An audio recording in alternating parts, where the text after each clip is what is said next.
Così iniziamo con una bella e grassa risata. Buonasera a tutti, ciao amici di Archeo Sarrabus. Spero che la diretta stia andando. Ciao Martino. Ciao Marco, sì, la sto mettendo nel telefono, sempre no, per avere un po' un feedback. Sì, no, cominciamo a avvisare già i nostri cari amici telespettatori che oggi sarà dura perché Marco si trova in mezzo a una tormenta e quindi ogni tanto vedete che magari potrebbe mancare. Eh, ma cerchiamo di fare del nostro meglio, dai. Sì, Marco, però ascolta, sì, se puoi aiutare, magari le immagini le posso mandare io.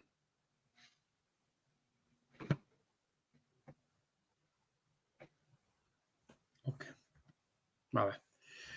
Allora, come sappiamo, come abbiamo già ampiamente annunciato, ci sei? No. Come dicevo, come abbiamo già ampiamente annunciato, oggi si parlerà di... Ciao Adri, ciao, sì, va benissimo, va benissimo, speriamo che duri. Parleremo, oggi faremo una seconda puntata sul sentiero primitivo di San Priamo, che è molto molto lungo, sono quasi, se non sbaglio, sono quasi 30 chilometri, quindi tra una cosa e l'altra, comprende tantissimi nuraghi. Noi adesso qua nella cartina che ha pubblicato Marco già si vede un po', siamo rimasti l'altra volta a Comidedu, da Comidedu ad arrivare nella zona di Serre Sarabisi, comunque di Mialivili, ci sono tantissimi siti che diciamo rientrano in questo sentiero. Adesso vediamo se Marco riesce un po' a spallarsi. Mi sa di no, perché allora, adesso volevo vedere una cosa, perché le immagini ce le ha lui in gestione, ma potrei provare a Marco, dispositivo non collegato, c'è mollato proprio. Allora, facciamo così, siccome dovrei avere anche io, proviamo un attimino a... Allora, vediamo un po' se riesco a fare qualcosa per risolvere questo problema. Eccolo qua. Allora, intanto qua abbiamo, vediamo un po'. Sì, qua ragazzi. Sì, un po' di immagini dei siti. Adesso volevo provare ad aprire anche Google Earth per diciamo, geolocalizzare un po' i siti di cui stiamo parlando, così almeno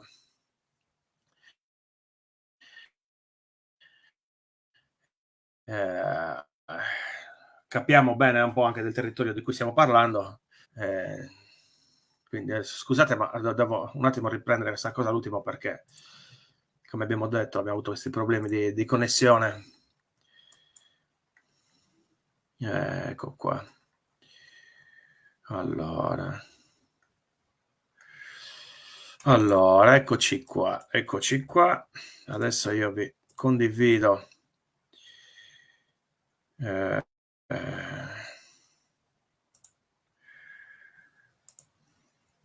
condivido lo schermo. Marco, se ne vedi? Ok, allora, è tornato Marco.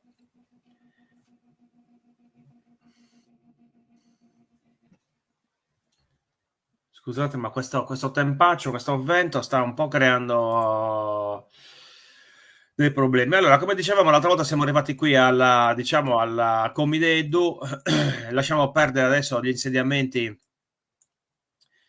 che non sono nuragici, quindi oggi parleremo solo di quello che riguarda il nuragico e attraversando la strada nuova si arriva a Sarri de Aju. Sarri de Aju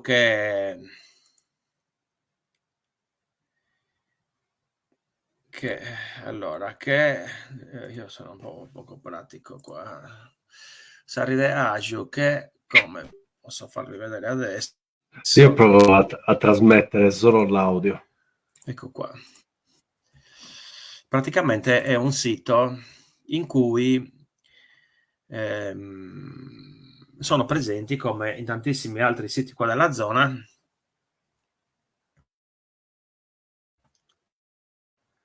adesso vediamo se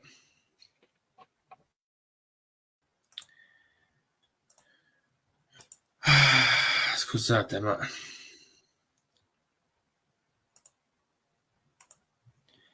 qua stiamo un po' brancolando nel buio in ogni senso. Ecco qua. Allora, un sito dove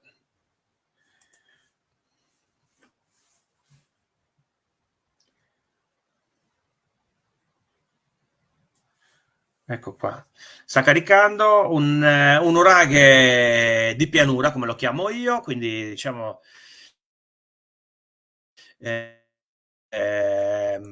in una bassa altitudine rispetto al livello del mare. Qua è completamente coperto dalla vegetazione. Qua vedete questi olivastri e questo lentisco. Ci sono dei resti di un... Vedete queste tracce qui? Queste sembrano piuttosto che... No, stavo per usare... piuttosto che... Sembrano... anziché essere i resti di un muro, due file di pietre a diversi livelli che parallele, che poi sono rivolte verso l'esterno del nuraghe.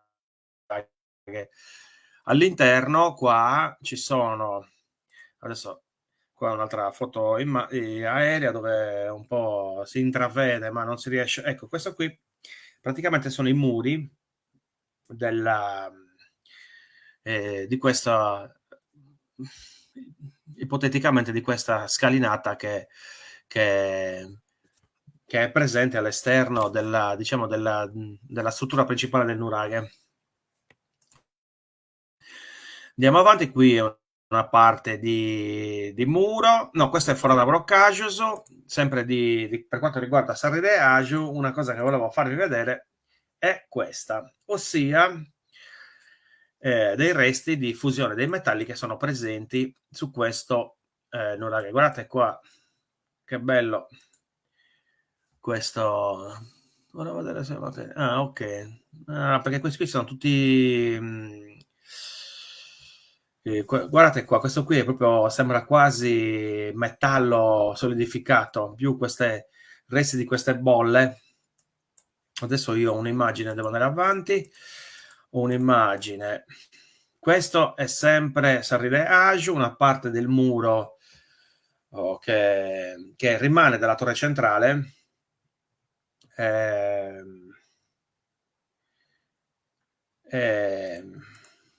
E questo è lo stesso, un altro grumo, diciamo, di schiuma di un resto di fusione primaria.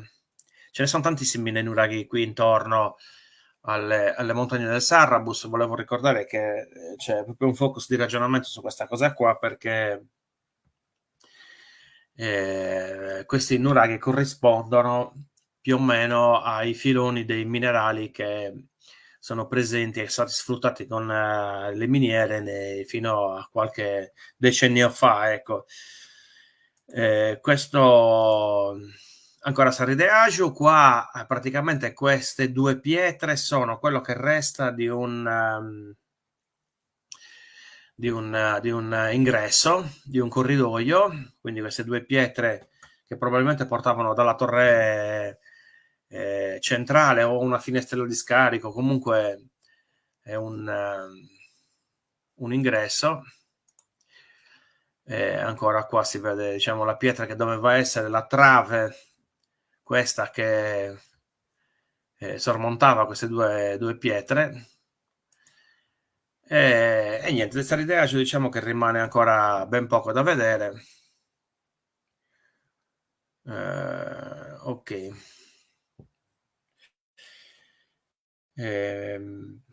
Proseguiamo. Dessere de agio, andiamo. Adesso vi faccio vedere. Mi manca Marco però. Presenta, vediamo se riesco a rimettere la Google Earth, così almeno vediamo un po' dove stiamo proseguendo. Eccolo qua. Saride Agio, come potete vedere qua, è come dicevo un uragano che diciamo ha una bassa altitudine.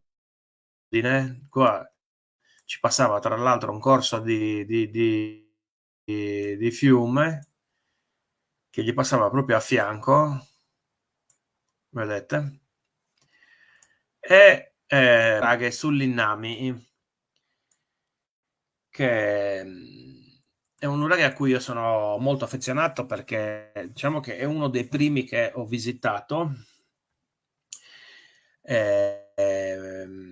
ed è un uragano che a me ha colpito. Adesso io cercherò di farvi vedere qualche foto.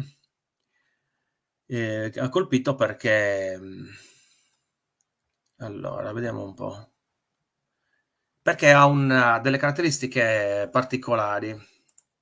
52. Ok, andiamo avanti. Ha delle caratteristiche particolari che mi hanno colpito. Allora, andiamo a vederle queste caratteristiche. Scusate, ma io non sono molto pratico di regia, quindi diciamo che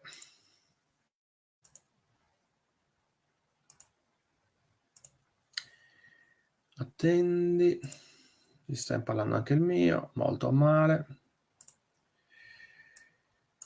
Allora, andiamo a vedere sull'Innami.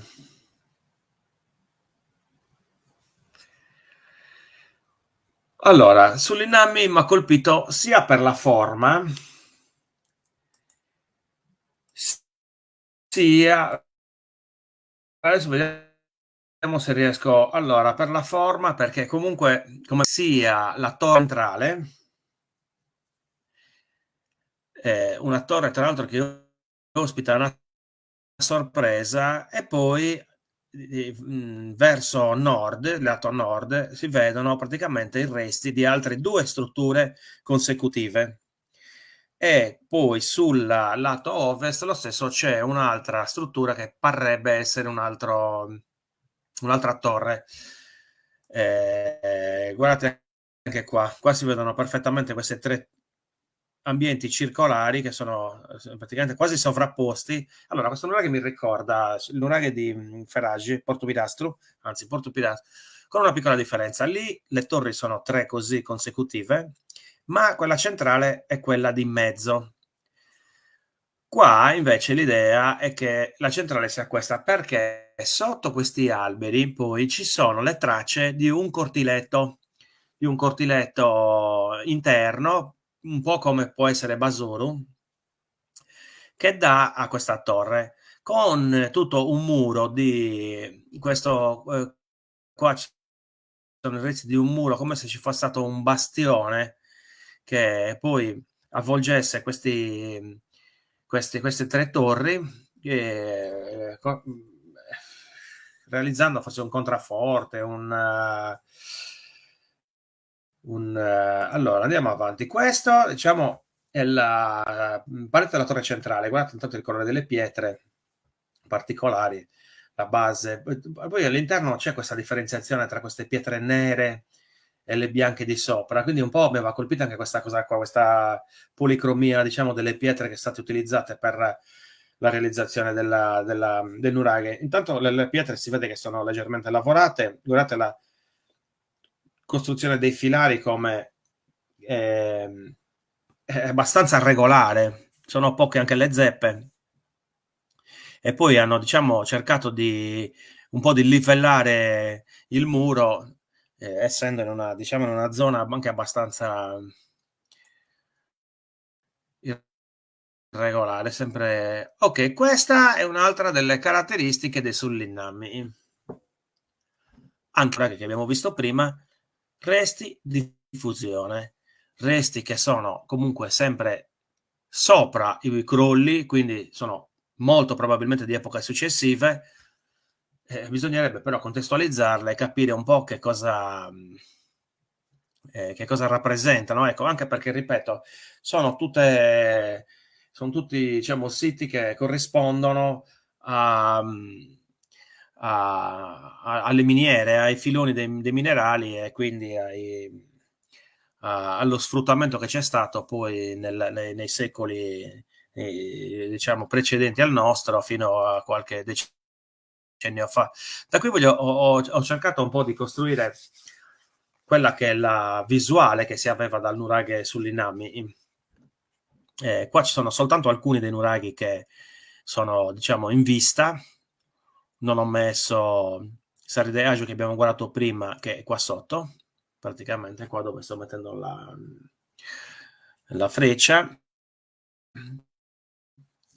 Si vedono i monti di San Priamo, Sudasuro, Sugast è un monte di cui parleremo, è un nuraghe che praticamente sorge in prossimità dei resti di un castello, di una fortificazione di epoca romana, che molto probabilmente aveva la funzione di controllare il ponte sul Picocca, che non è qua, ma è un po' più qua giù. Monte Ida, prima Murru, ma ce ne sono anche altri qua, che diciamo tutto il monte qui, non li ho segnati, ma ce ne sono tantissimi che arrivano fino a Ferraggi e a Capoferrato. Vediamo un po' se abbiamo qualcos'altro dei Surinami. Io intanto adesso voglio vedere se da parte vostra ci sono domande. Eccolo qua, Marco non c'è più, chiamatela per telefono. Katia, ciao. Sì, oggi diciamo che siamo un po', c'è questo problema che Marco ha in mezzo a una tempesta, e quindi c'ha la connessione che va e viene, e quindi è così. Vediamo un po'. Allora, continuo con il tour. Presento sempre da Google Earth il nostro percorso. Da Suriname ci spostiamo adesso seguendo questa vecchia strada. Fatemi togliere un po' di roba che non c'entra nulla, perché qua siamo. Allora,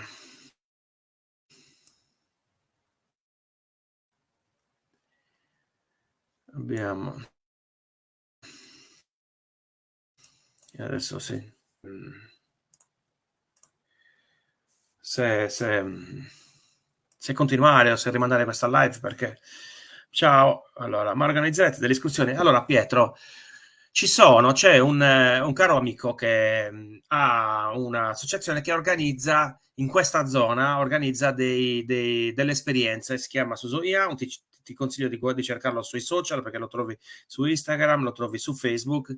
Lui organizza delle escursioni, diciamo, in questi siti archeologici, che poi finiscono in questo ovile recuperato con dei bei pranzi. Quindi io ti consiglio di cercarlo magari sui social, ci sono i numeri di telefono, c'è tutto quanto, puoi parlare con lui e metterti d'accordo per questo tipo di cose. Adesso io volevo proseguire un po' con questo percorso, perché vediamo un po' se riesco un attimino allora, volevo farvi vedere la carta, però devo fare delle piccole. Mi dispiace che oggi è un po' all'avventura perché allora, stavamo dicendo, fatemi adesso rientrare nella Google Earth, così possiamo proseguire con il tour. Ok, sull'Innami, come dicevo, poi proseguendo per questo sentiero, che è una strada che si può percorrere anche in macchina, fondamentalmente è una strada vecchia. Tra l'altro questa che vedete qua porta alle miniere di Montenarba. Questo qui di Sesarmenta non è censito, è un insediamento che abbiamo segnalato noi e prosegue fino alle miniere di Montenarba e quindi poi torna a San Vito. E anche questo diciamo che è un percorso che a noi interessa molto perché ha un grande interesse archeologico e storico. Proseguendo su questo sentiero ci troviamo poi Montarbu da una parte. Montarbu, adesso vi faccio vedere qualche foto, che ha delle caratteristiche particolari. Montarbu è un nuraghe che è quasi completamente crollato.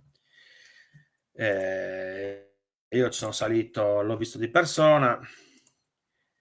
Mi ha incuriosita la dimensione, diciamo l'entità del materiale di crollo, cioè c'è veramente una cosa che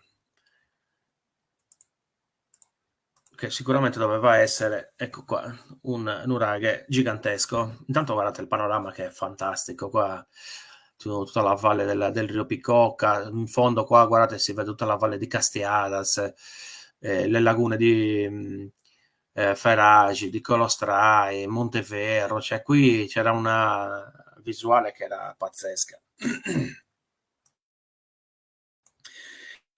Come vedete qua i resti, i pochi resti del nuraghe, questa è la torre centrale, irregolare, anzi questo è il lato est. Come vedete il muro si ingrossa, quindi probabilmente c'era un vano qua, non so se era una scala o se era una nicchia, ma guardate un po' qua questo muro che praticamente parte dalla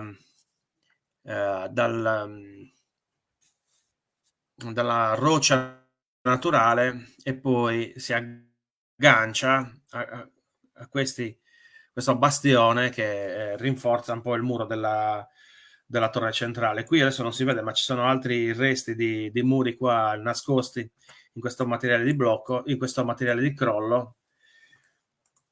Ancora qui vedete è rimasta questa stanza che probabilmente è stata risistemata per utilizzarla come ricovero per il bestiame, ma guardate quanta pietra c'è tutto intorno, è pazzesco. Adesso qui magari non sembra, ma dal vivo è tantissima.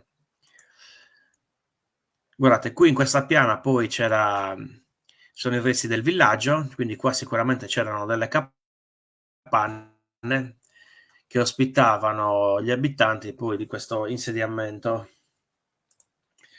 Qui è un dettaglio della stanza centrale. Come vedete le pietre sono di piccole dimensioni, la facciata è anche abbastanza, diciamo, rifinita. Ecco. Questo per darvi un po' l'idea della dimensione, sono una persona, ma a me ha colpito veramente tanto la questione del materiale di crollo, perché è tanto. E andando avanti, leggermente più in basso, torniamo alla cartina, leggermente più in basso si trova un altro insediamento.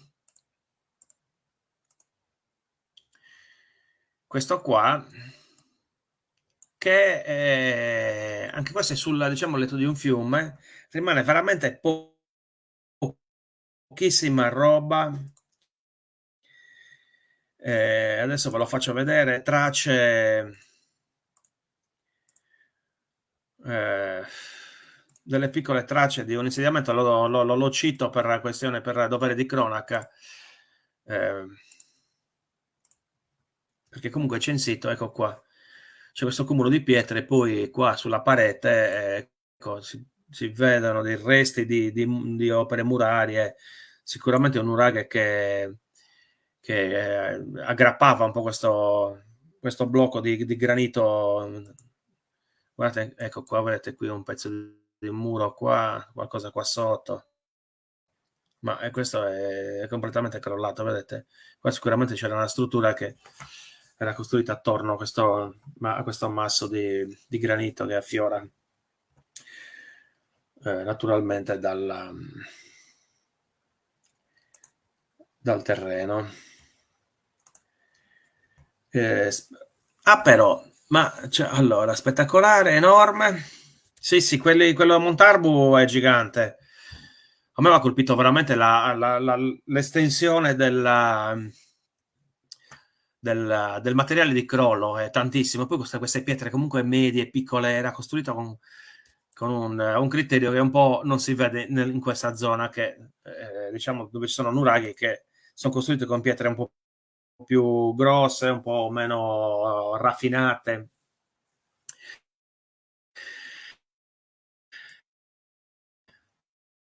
Allora, scendiamo ora, diciamo, da una ventina di minuti con questo bel sentiero ripido,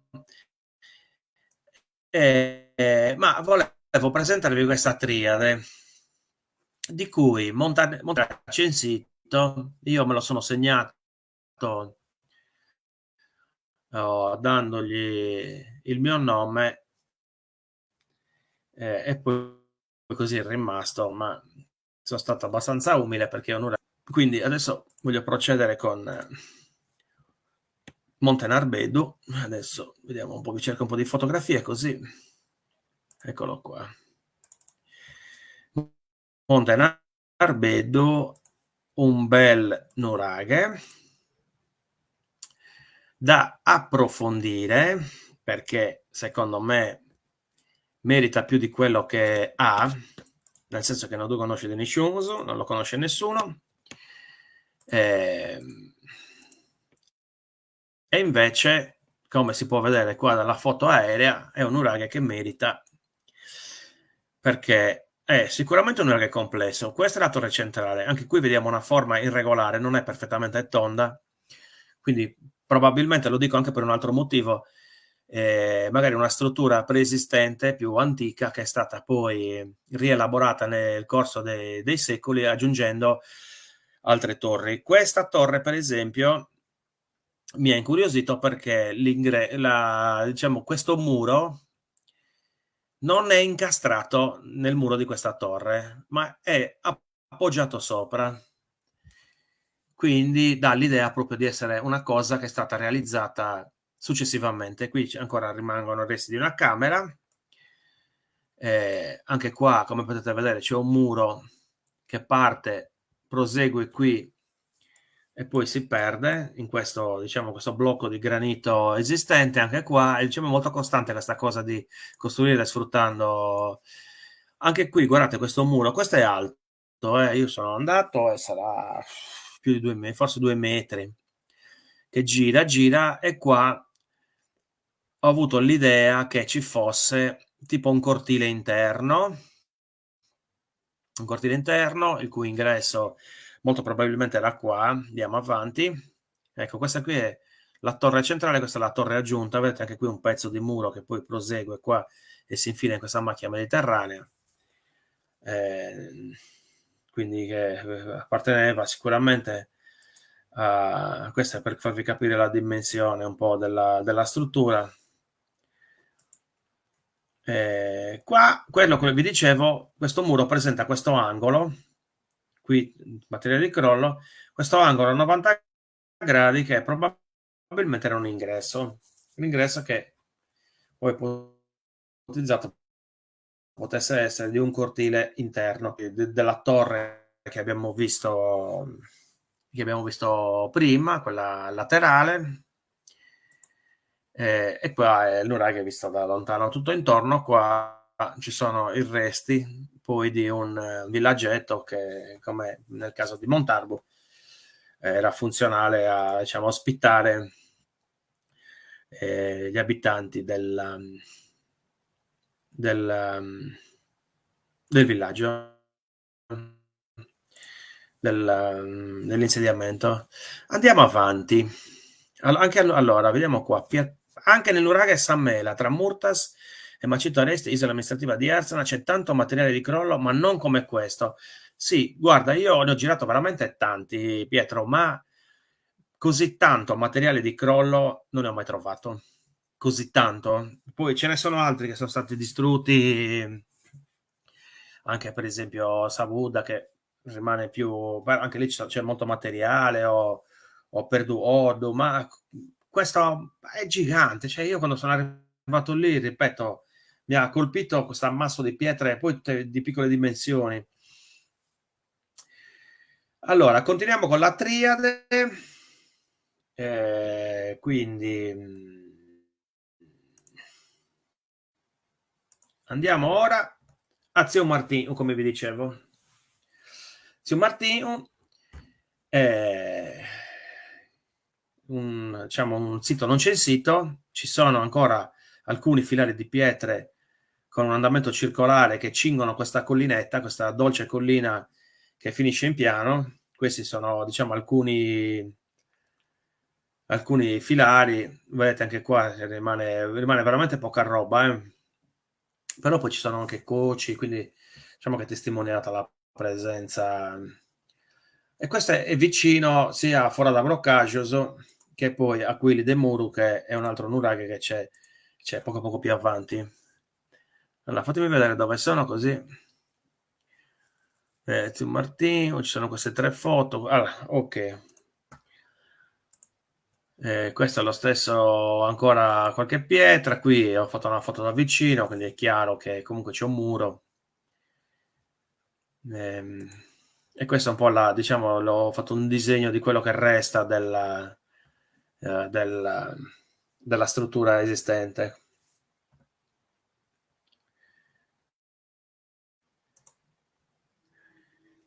Montalbo l'abbiamo visto. Adesso vediamo un po', cerchiamo di andare avanti. Andiamo avanti, vorrei portarvi a vedere Orridrogiu. Ah no, abbiamo, prima di Orridrogiu abbiamo De Muru, che De Muru lo stesso. Adesso scorro veloce perché vi sto spoilerando un po'. Qua l'ho messo per ultimo. Vi sto spoilerando un po' di roba. Vabbè, dai, guardate tutti in una volta. Ok. Qui del muro anche questo un uraghetto dimenticato. Si vede chiaramente qua la traccia della torre centrale, non si capisce cosa c'è intorno perché è talmente intuppito, infilato nella vegetazione, che è anche difficile poi decifrarlo. Si vede qua questo piccolo ambiente che è da capire che cos'è. Questo bisognerebbe andarci, provare a infilarsi qua dentro per cercare di capire quanto poteva essere esteso poi questo insediamento. Ma ripeto, è un nuraghe che fa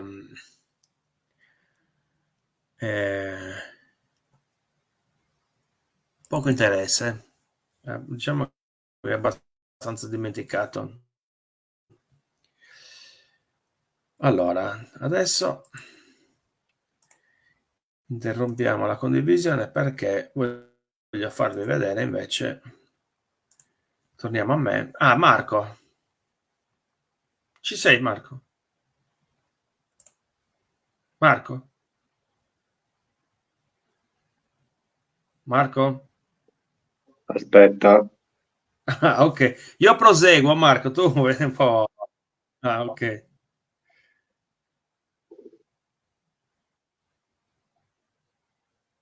Poco interesse? No, Katia, non è questione di poco interesse da parte degli archeologi. La questione è che sono talmente tanti, che è veramente difficile poter dare la giusta attenzione a tutti questi siti. Tieni presente che noi solo nel Sarrabus siamo arrivati a quasi 300, solo nel Sarrabus. Quindi pensare e stiamo parlando soltanto di nuragico, perché poi c'è tutto il resto, c'è il prenuragico, c'è il neolitico, c'è il punico, c'è il romano, c'è il medievale, cioè, capito? Quindi pensare di poter dedicare molto tempo a ognuno di questi siti diventa molto molto complicato.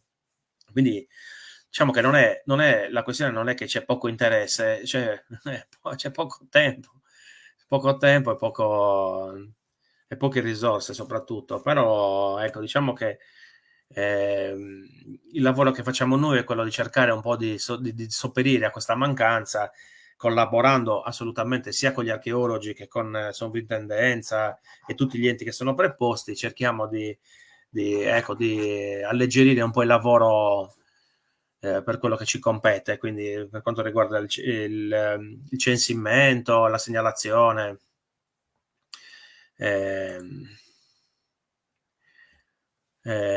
via dicendo. Poi ci sono stati anche diciamo degli interessamenti concreti anche da parte degli enti che probabilmente porteranno anche a qualcosa di interessante che potremo raccontare in qualche altra live. Ma adesso lasciamo tutto nella suspense. Allora, dove siamo arrivati?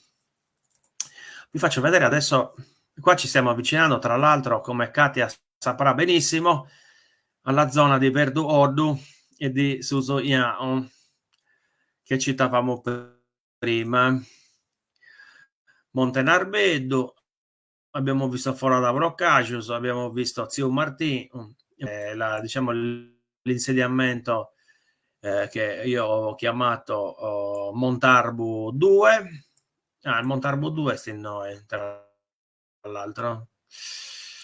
Quindi De Muru, adesso andiamo a vedere Orridrogiu. Brunco Spignau non lo vediamo perché nonostante sia un sito censito non siamo riusciti a trovare tracce di questo insediamento, quindi dobbiamo riandare a approfondire, ma voglio farvi vedere il nuraghe Orridrogiu.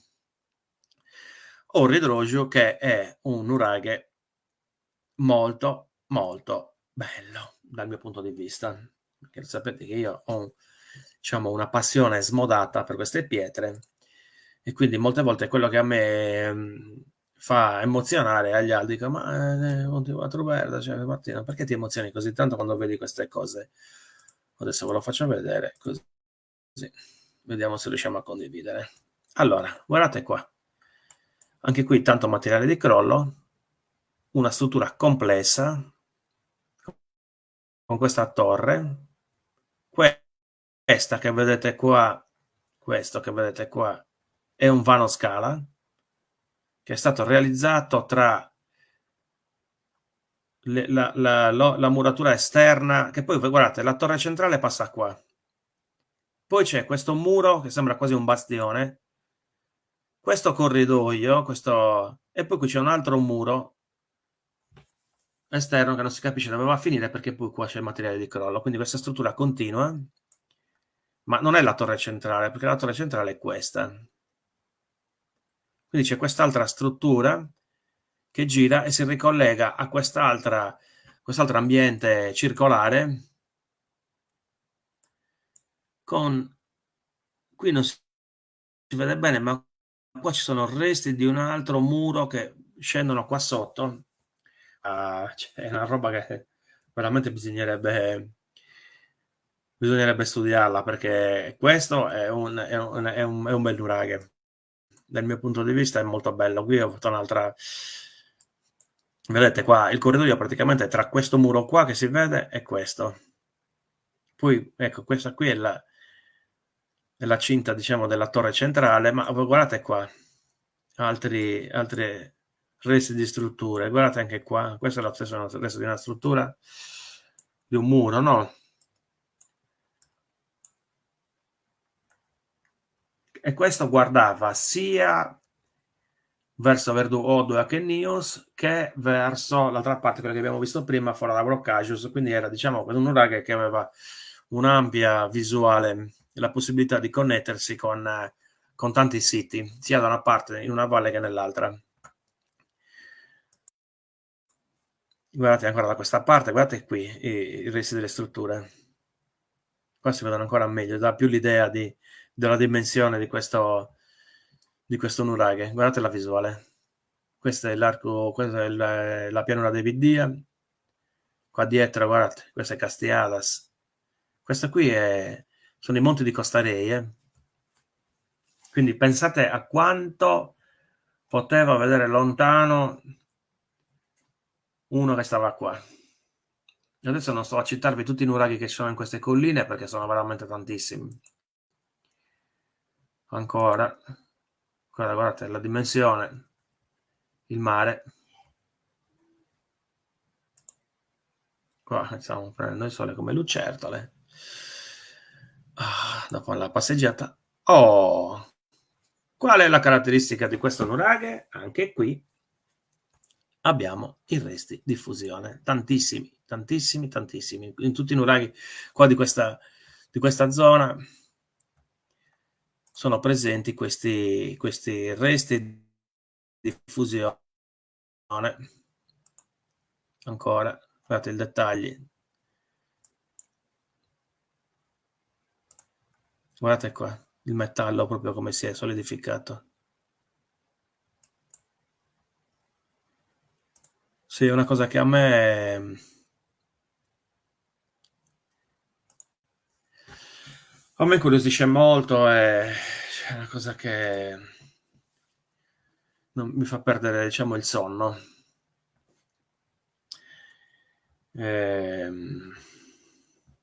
Una cosa che dovremmo approfondire.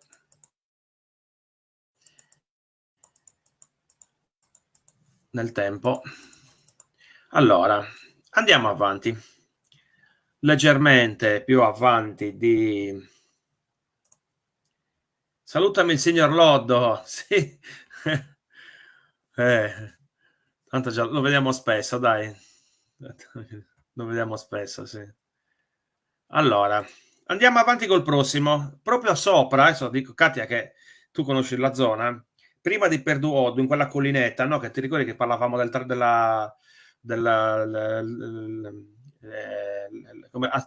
sorgere della luna su quella collina, e lì era quella che abbiamo visto adesso. Dopodiché, lì a fianco, ce n'è un altro che si chiama Achenius, che ecco qua. Quello orridroso che abbiamo appena visto è qui, praticamente alla fine di questa strada. Ok, collegato con questo nuraghe che sembra un nuraghe semplice, quindi un monotorre. Non sembra che ci siano tracce di strutture connesse. Un nuraghe che probabilmente aveva anche la funzione di controllo del territorio. Guardate qui la valle. Qui sotto c'è un altro che si chiama Kunjao Gazula, De Muro è qua sotto, e poi i nuraghi che ci sono qua da Fotiano 1, Fotiano 2, Serresa, Bisi 1, Serresa, Nurageddo, Mialivili, qua diciamo che ce ne sono tanti qui avanti. Questo probabilmente aveva una funzione di controllo del territorio perché è su sorge su questa collina spoglia, o vabbè, oggi è spoglia, ma chissà.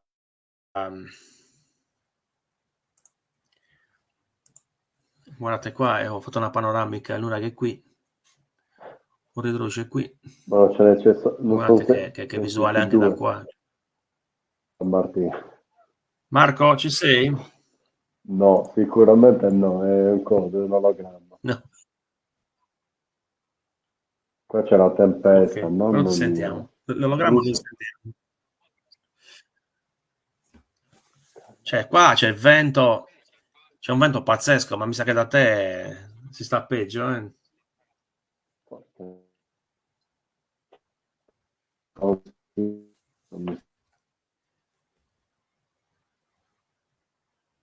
Bentornato, Adriano ti saluta. Va bene, io proseguo. Questa è, come dicevo, una visuale dall'alto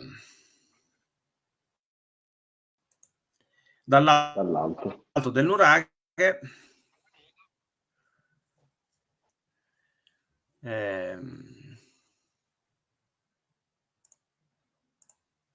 Aspetta un po' che mi sto perdendo. Ah, no.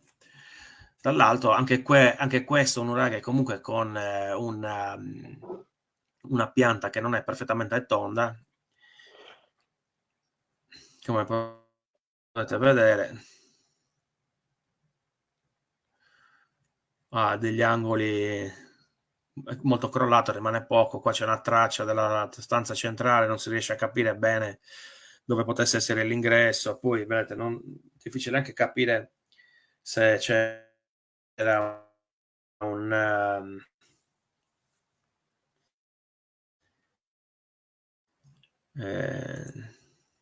e poi no, gusto del muro, ok. E mi sa che ci siamo. Non vi sto presentando tutti gli altri perché, a parte che mancano 10 minuti, tutti gli altri perché qui c'è una resti della tomba dei giganti di cui rimane veramente poco, perché la settimana prossima ci dedicheremo, probabilmente, adesso ne parlerò anche con Marco, però siccome il 18 abbiamo la pulizia del sentiero della tomba dei giganti e quindi vorrei dedicarmi a parlare di quella zona là. Ci sono dei vari siti interessanti collegati sicuramente a questa tomba. Poi abbiamo anche delle altre attività che sono collegate alla pulizia della tomba. Abbiamo un'escursione l'11 in questa zona qua. Si partirà da Susoiao per Dulloddu, quindi si farà tutto il sentiero delle miniere, perché dietro questa montagna qua, adesso io non ne ho parlato, ma dietro questa montagna ci sono dei siti minerari abbandonati che sono collegati alle miniere poi di Monte Navara o di Monte Narba, che vorremmo collegare, diciamo, al discorso sui nuraghi, perché poi si ricollegano diciamo, su questi ritrovamenti dei metalli. Vorremmo capire un po'. Adesso vi faccio vedere dove sono. Ok, faccio vedere dove sono, così capite anche. Allora, condividi. Ok, adesso lo vedete. A Che News, come dicevo, qua c'è, vedete, questa bella vallata, questo bel fiume. Qui praticamente ci passa una strada carraia vecchia, che non questa qua, questa qui è utilizzata dall'Interforest. Da questa parte qui c'è una strada che è abbandonata, che noi vorremmo recuperare, i minerari le miniere del Masalon, che sono qua sopra. Vedete, questi qui sono tutti i resti degli scarichi. Guardate anche qua dietro, queste sono tutta area mineraria, qua e qua, le miniere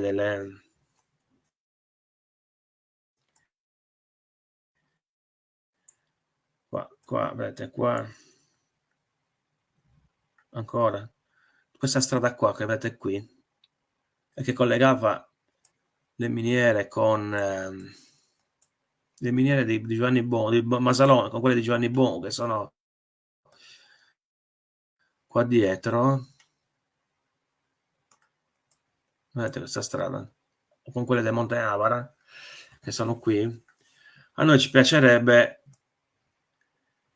recuperarla. Guardate qua, vedete la strada qua. Ci piacerebbe recuperarla per renderla fruibile. questo fa così, e poi da qua passa qua dietro, e poi vedete passa qua e arriva fino ai nuraghi che News e dica da noi, ne scende qua nella valle. Questo è un lavoro che ci siamo prefissati di fare.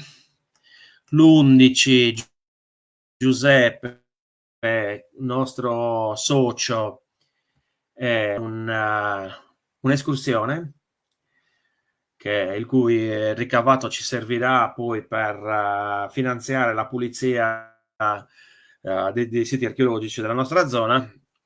Ci porterà praticamente a riscoprire questo sentiero. Mentre adesso vi dico con precisione anche il resto. Allora, ve lo dico subito. Mi leggo le info per essere più preciso. Eccolo qua. Allora, sabato 11 novembre trekking raduno San Priamo alle ore 9. Vi porterà Giuseppe tra i nuraghi e le miniere di Masaloni. Al termine ci aspetterà un piccolo aperitivo a Suso Ian, sempre del nostro amico Gabriele. Mentre domenica 12, quindi il giorno dopo, ci sarà un'altra passeggiata. Questa volta si riscoprirà il passato medievale di San Vito attraverso i racconti di Danilo, che è il nostro presidente, e Angelica, che anche lei è un'altra socia di Limen, e quindi si passerà attraverso i resti degli insediamenti medievali, di cui oggi restano principalmente le tracce le cui tracce che rimangono fino a oggi sono le chiese storiche del paese. Domenica 18 novembre la pulizia archeologica, sempre il raduno sempre alle 8 a San Priamo, quindi organizzatevi con Ferzo de Budai, Cesui, Serron, scarpettine diciamo adatte, bottiglietta d'acqua, quindi si andrà a pulire sia la tomba sia una fogaia che c'è lì a fianco, quindi una piattaforma che si utilizzava per fare il carbone, che è praticamente a 2 passi dalla tomba, passa vicinissimo al sentiero che poi porta alla tomba, quindi abbiamo deciso di ripulire anche quello di Adriano Solinas. Mi raccomando, numerosissimi, mi raccomando Adriano, non mancare. Sabato 18 novembre il punto di raduno è San Priamo alle 8 e poi da lì partiremo tutti insieme per andare verso questa tomba che è un po' complicata da raggiungere. Quello che potrebbe, diciamo, esortarvi a venire ad aiutarci è che dopo ci sarà un bel pranzetto, un terzo tempo, diciamo, doveroso. Prendo il giorno libero, Adriano, bravo. È di sabato, quindi diciamo potresti riuscire a fartelo dare. Un altro appuntamento che vi possiamo già confermare è sabato 25 novembre a San Vito presso la sala convegni in via Aldo Moro. Praticamente ci sarà un incontro con noi di Archeosarrabus che si chiamerà Diamo i numeri, è un appuntamento, un format che abbiamo già presentato a Muravera lo scorso anno, lo presentiamo anche a San Vito. Praticamente faremo un riepilogo di tutta l'attività di Archeosarrabus e presenteremo i siti del comune di San Vito. Ci saranno presenti anche il funzionario della sovrintendenza responsabile della nostra zona, dottor Enrico Trudu, il dottor Stefano Crispu, archeologo che segue le nostre pulizie nuragiche, che insieme al dottor Michele Castoldi, che sarà presente anche lui, hanno curato la redazione della carta dei beni da allegare al PUC di San Vito, che è in fase di elaborazione. Quindi saranno presenti anche loro. Insieme a loro parleremo un po' dei siti. Sono dei professionisti che conoscono bene il nostro territorio, quindi potremo entrare anche nello specifico. Faremo una diretta sicuramente anche della puntata. E quindi ecco, questi sono gli appuntamenti. Oggi chiudiamo così, non abbiamo neanche la sigla di coda perché ce la dovrebbe mandare Marco che è incastrato nella tempesta. Grazie a tutti per avermi in questo caso seguito. Mi dispiace che sia stata un po', diciamo, avventurosa questa live, ma era doverosa farla. Ci sentiamo allora giovedì prossimo, sempre alle 21:30. Niente, lo so, non ce l'ho io, ce l'ha Marco. Non so, possiamo provare a farlo connettere giusto per mandare la sigla. Me la mettiamo, te la mando via WhatsApp, te la mando. Grazie mille, grazie a tutti per averci seguito. Ci sentiamo giovedì prossimo. Buonanotte a tutti. Grazie, alla prossima.